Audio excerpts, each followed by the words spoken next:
Hello friends, आज आपको Satyaraj loss में बहुत बहुत स्वागत है। आज हम बात करेंगे घरेलू हिंसा विरोध कानून यानी domestic violence act and rights of women under this act, यानी महिलाओं का क्या अधिकार है घरेलू हिंसा विरोधी कानून अधिनियम के अंतर्गत। दोस्तों, जैसा कि हम लोग जानते हैं कि आज महिलाएं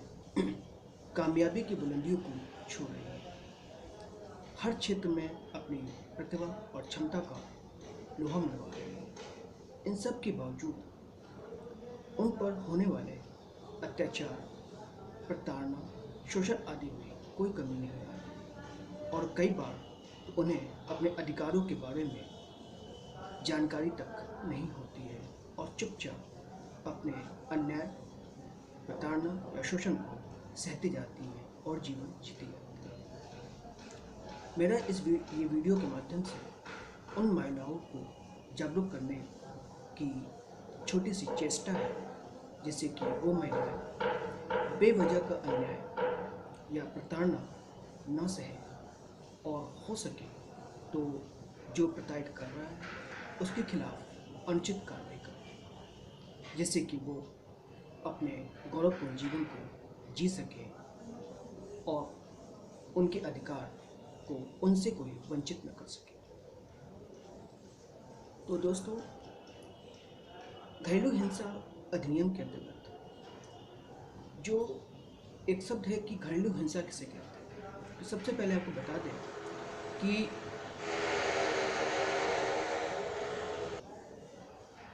घरेलू का यहाँ शब्द है कि महिलाएं अपने पिता के घर या अपने पति के घर सुरक्षित रखने के लिए ही ये घरेलू हिंसा अधिनियम लाया गया है। इसका इंग्लिश में अनुवाद है डोमेस्टिक वायलेंस एक्ट, और इसके अंतर्गत महिलाओं को एक सुरक्षा प्रदान की गई है कि या तो अपने पिता के घर या अपने पति के घर वो सुरक्षित रह सके। याद रखिए, ये डोमेस्टिक वायलेंस एक्ट या घरेलू हिंसा अधिनियम के अंतर्गत वो सारे रिश्ते घरेलू के परिधि में आते हैं जो एक छत के नीचे पनपते हैं, चाहे वो रिश्ता शादीशुदा का हो या माता पिता का हो या लिव इन रिलेशन का हो। वो सारे रिश्ते जो छत के नीचे पनपते हैं वो सारे घरेलू रिश्ते कहलाते हैं। और इस घरेलू रिश्तों में किसी प्रकार का कोई हिंसा, जैसे कि महिलाओं के साथ मारपीट करना, गाली गलौज करना, उनको भावनात्मक रूप से कष्ट पहुंचाना, मानसिक शारीरिक पीड़ा देना, ताना मारना या नौकरी से संबंधित जो दस्तावेज है उसे रख लेना, न देना, उनकी जो तनख्वाह है उससे उनसे वंचित करना या किसी तरह से रुकावट पैदा करना कि वो अपने धन संपदा को अपनी मर्जी के हिसाब से न खर्च कर सके, या घर से बाहर निकालने की धमकी देना, या किसी प्रकार के आर्थिक तंगी से ऐसी महिलाओं को जब गुजारा जाता है तो ये महिलाओं का अधिकार है कि वो उस उत्प्रेत के खिलाफ कानूनी कार्रवाई करें, जो कि इनके पक्ष में ही ये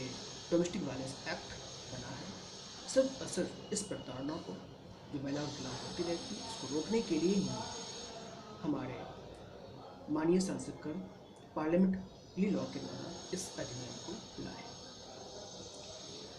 अब आगे बताते चलिए कि अगर कोई महिला शादीशुदा है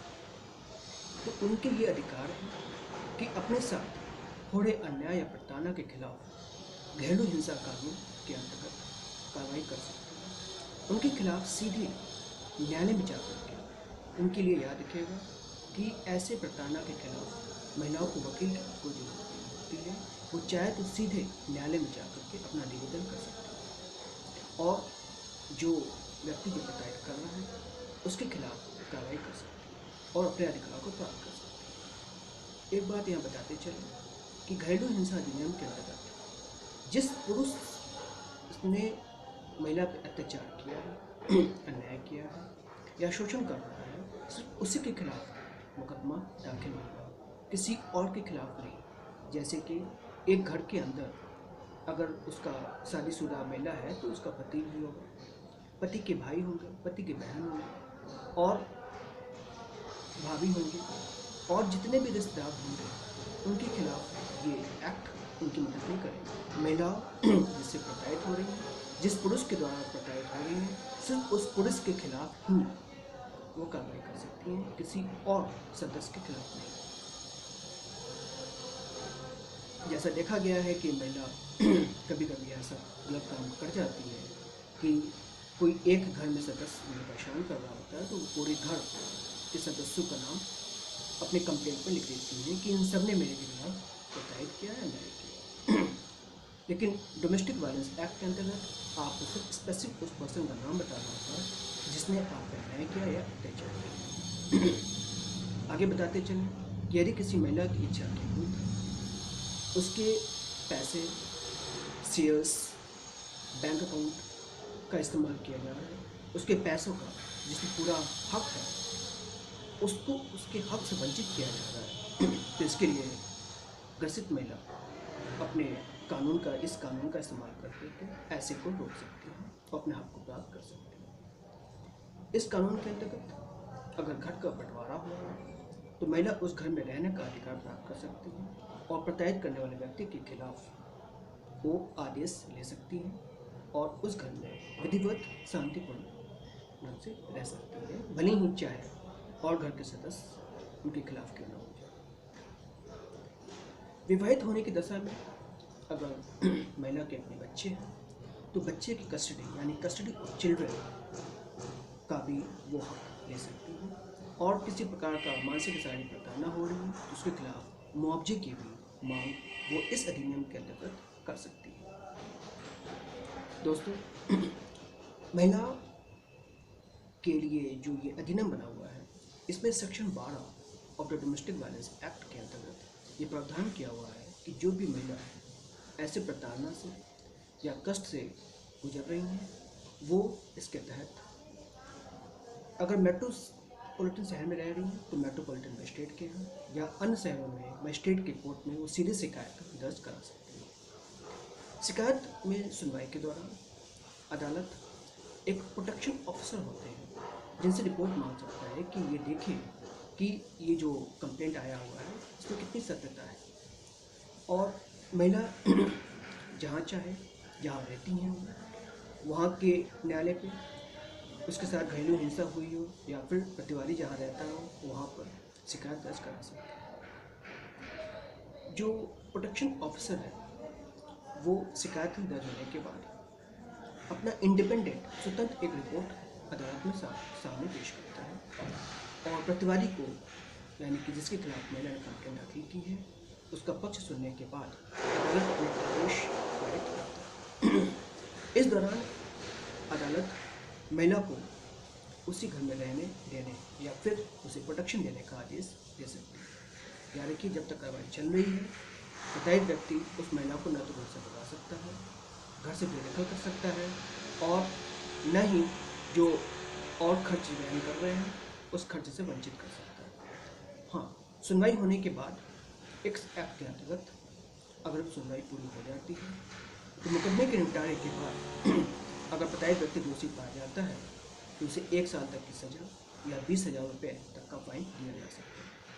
यानी कि इसमें जो अपराध शामिल होती है ये कॉग्निजेबल और नॉन वेरिएबल यानी संज्ञेय अपराध होता है और गैर जमानती अपराध होता है। यानी कि पुलिस को अगर लगेगा तो ऐसे मामलों में प्रताड़ित व्यक्ति को बिना वारंट के भी गिरफ्तार कर सकता है। Thank you for today, friends. Keep watching this video. Thank you. Jai Hind.